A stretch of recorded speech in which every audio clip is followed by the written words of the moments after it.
everyone, Joe Schmo here. I'm wearing a f***ing tie. That could only mean one thing. It's time for the main event minute. So I'm a little confused here. Is Shayna Baszler supposed to be the heel in this Ronda Rousey feud? It certainly doesn't seem that way if you listen to the WWE Universe. I mean, cheering for Ronda Rousey, you're going to have better odds of getting LA Knight on TV at this point, right, guys? I mean, Shayna is saying everything that fans have been thinking for years. And Ronda Rousey is just not a very likable character, and she's done it to herself. She's done a great job kind of reinventing herself since she first debuted on the roster, and I've been really digging what she and Shayna have been doing, and I think it was all going to lead to this point eventually, and now that we're here, it's going to be really interesting to see where they go. I don't think you can keep Ronda as the babyface here. Shayna's going to have to do some really dastardly things. Brock Lesnar returned and attacked Cody Rhodes, and surprisingly, Cody was not sporting a brand new cast when he made an appearance later in a following segment to address the attack, if you will. You know, he's starting to look like that guy from SpongeBob who every morning breaks his legs. Seth Rollins doesn't have an opponent right now for SummerSlam. Is it going to be Finn Balor? Is it going to be Dominic Mysterio? I don't know, but I will tell you one thing I do know.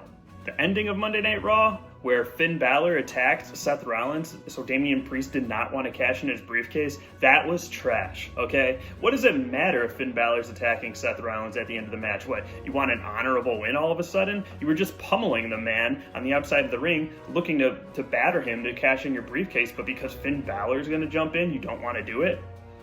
If it was your own mother attacking Seth Rollins after the match, wouldn't you still want to cash in the briefcase? That made no sense to me. So they spent time bickering while Seth Rollins kind of scurried out of the ring. I didn't really care for that all too much. And speaking of suspension of disbelief, is anyone really supposed to buy that MJF is sincere in this tag team with Adam Cole over in AEW? I don't think so. Now, if Tony Khan had any balls whatsoever, he would make Adam Cole turn on MJF. Let's do it. Let's just make MJF a babyface. Let's go all in with it. That's one thing that we would not see coming, and I think where AEW is kind of lacked over WWE, not kind of, let's be real, they totally have, it's the storytelling. This is a good opportunity to throw some good swerves in our way, and not talking about Strickland, and have, you know, something that the audience can really gasp and get behind, and I think it's time for MJF. You got half the crowd cheering for him anyways, as it is. Give him a babyface run. He's MJF. He can always turn dastardly again. What have we got to lose? Let's go all in here. No pun intended.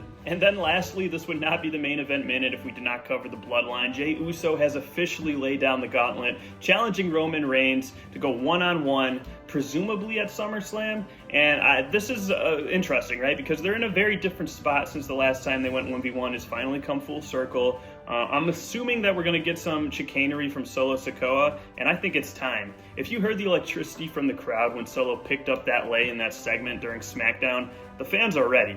And I think Solo's ready. We haven't heard much from him on the mic, but with a character like Solo, you really don't need to hear from him on the mic at all. He's just a badass, right? That's what he does. So before you know it, we're going to be building to WrestleMania here. We're getting into the later half of 2023, so it's going to be very interesting here on the Main Event Minute. But anyways, that's all the time we have here for today. Don't forget to follow, subscribe, do all that shit for me. This is Joe Schmo signing off.